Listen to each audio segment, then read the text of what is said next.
अस्सलाम वालेकुम फ्रेंड्स, कैसे हैं आप लोग। आज हम बात करेंगे बॉडी पैराग्राफ के बारे में। किसी भी लेवल पे जो बॉडी पैराग्राफ है आपने उसको किस तरह से डिज़ाइन करना है। कोई भी ऐसे आ जाता है तो आपकी आउटलाइन के मुताबिक जो बॉडी पैराग्राफ डिज़ाइन होता है। लास्ट लेक्चर में हमने इंट्रोडक्टरी पैराग्राफ पे बात की थी और आज हम बॉडी पैराग्राफ को लेकर चलेंगे। सबसे पहले जो इंपॉर्टेंट चीज़ मैं इसके बारे में बताता चलूँ, देखें जो बॉडी पैराग्राफ है ना, उसका और इंट्रोडक्टरी पैराग्राफ का इस तरह से फ़र्क है। एक एग्जाम्पल ले लीजिए कि जैसे एक घर है, जब आप घर को बाहर से डिफ़ाइन कर रहे हैं, आप घर के बाहर खड़े होके या उसके कॉरिडोर में खड़े होके उसके बारे में जो ओवरऑल व्यू दे रहे हैं, दैट इज़ इंट्रोडक्टरी पैराग्राफ। आप उसमें ज़्यादा डिटेल्स में तो नहीं जा सकते, आप ओवरऑल उसका जो चीज़ें आपको नज़र आ रही हैं वो बताएंगे। उसका साइज़ क्या है, उसका कलर क्या है, टेक्सचर क्या है, फैकेट क्या है। लेकिन जो बॉडी पैराग्राफ्स होते हैं या सपोर्टिंग पैराग्राफ्स होते हैं, उसके अंदर आप समझ लें कि आप एक कमरे में दाखिल हो चुके हैं। अब आपने अलग-अलग इंडिविजुअली उस रूम को जो एक्सप्लेन करना होता है।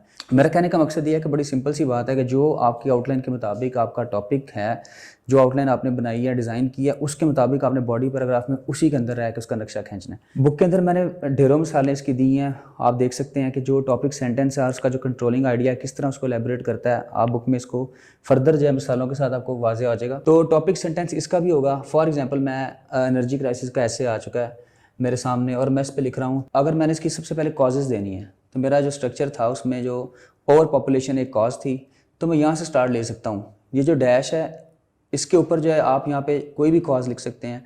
अगली लाइन जो आपकी वो यूबिक्विटस या कॉमन है, जैसे over population is one of the leading या माइटी या वूपिंग, तीनों में से एक लफ्ज़ लगा सकते हैं आप।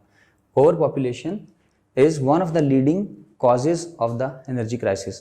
तो ये किसी भी चीज़ की जब हमें कॉज बतानी है तो आप यहाँ पे उस कॉज को लिख के तो ये लाइन आप एडजस्ट कर सकते हैं बड़े आराम से। लफ्ज़ जो आपको चूज़ कर सकते हैं इसमें से। अच्छा, इंटरनेशनल स्टैंडर्ड क्या है लिखने का, ये मैं आपको बताता चलूँ। सबसे पहले एक स्टांस होता है, ये बहुत इंपॉर्टेंट है समझना आपके लिए।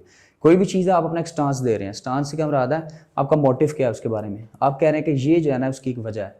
देन सेकंड नंबर पे आता है एलेबोरेट या एलेबोरेशन, आपने जो स्टांस दिया उसको एक्सप्लेन किया जाए। ये इंटरनेशनल स्टैंडर्ड में आपको बता रहा हूँ।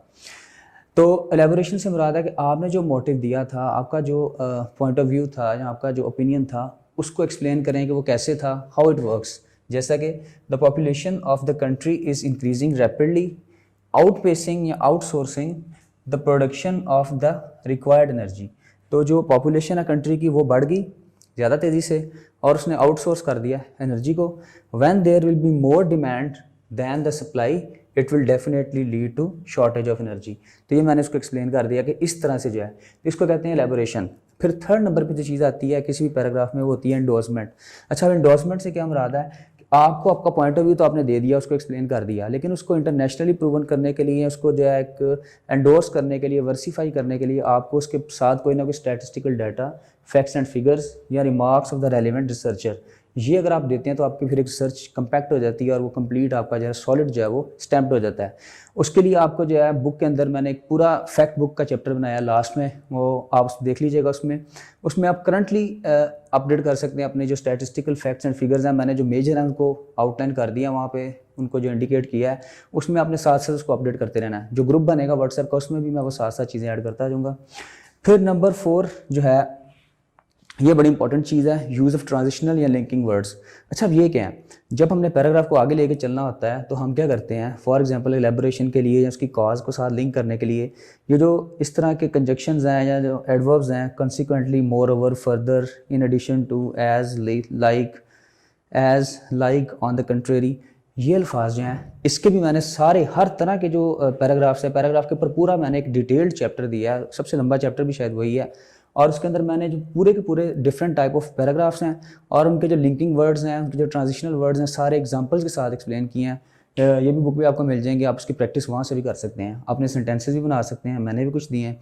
तो इस तरह से आप जो है ना किसी भी बॉडी पैराग्राफ को जो है डिज़ाइन करते हैं। ये एक इंटरनेशनल स्टैंडर्ड है, इसके ऊपर रह के आपने चलना है। इसको आप एलेबोरेट कर लें, एक्सपैंड कर लें, जिस तरह भी लेना है, लेकिन ये 3-4 चीज़ें जिसमें जो आपको देखना पड़ती हैं। उम्मीद है आपको लेक्चर समझ आ रहे होंगे। अपने कमेंट में ज़रूर मुझे आगाह कीजिएगा और फर्दर आपकी सजेशन जो है किसी भी चीज़ को लेके मुझे उसके बारे में बताते रहिएगा। बुक खरीदने के लिए जो मेरा कॉन्टैक्ट नंबर है मैंने दे दिया है और बुक के बारे में डिटेल्ड वीडियो अगर आप देखना चाहते हैं तो लिंक भी ऊपर आ रहा है। Thank you so much, take care, अल्लाह हाफिज़।